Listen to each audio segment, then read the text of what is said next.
আপনাদের সকলকে স্বাগত ধর্মকথা ইউটিউব চ্যানেলের পক্ষ থেকে।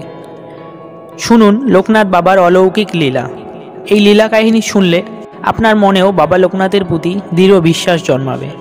একবার ঢাকা জগন্নাথ কলেজের একদল চপলমতি ছাত্র লোকনাথ বাবাকে পরীক্ষা করতে বারদি আশ্রমে আসে। তারা একে একে নানা প্রশ্ন করে বাবাকে বেকায়দায় ফেলতে চায়।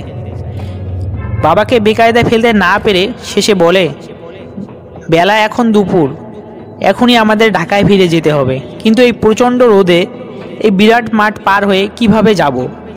বাবা, আপনি যদি দয়া করেন। তখন বাবা তাদের বললেন, তোরা বেরিয়ে যা, মাঠে তোদের রোদ লাগবে না। বাবার কথার সত্যতা পরীক্ষা করার জন্য তারা বেরিয়ে পড়ল। তারা মাঠে নামতেই দেখা গেল এক খণ্ড মেঘ হঠাৎ উদয় হয়ে সূর্যকে আড়াল করে রাখলো। তাদের গায়ে রোদ লাগলো না। তারা মাঠ পার হয়ে যাবার পর সেই মেঘ চলে গেল।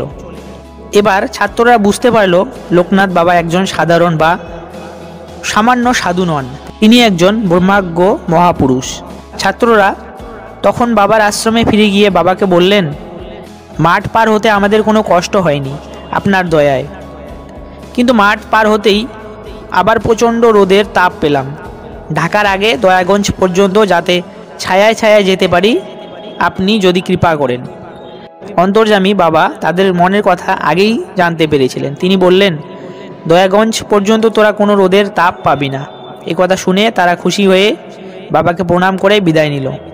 ঠিকই দেখা গেল যতক্ষণ তারা ঢাকায় পৌঁছল ততক্ষণ আবার এক খণ্ড মেঘ সূর্যকে আগের মতো ঢেকে রাখল।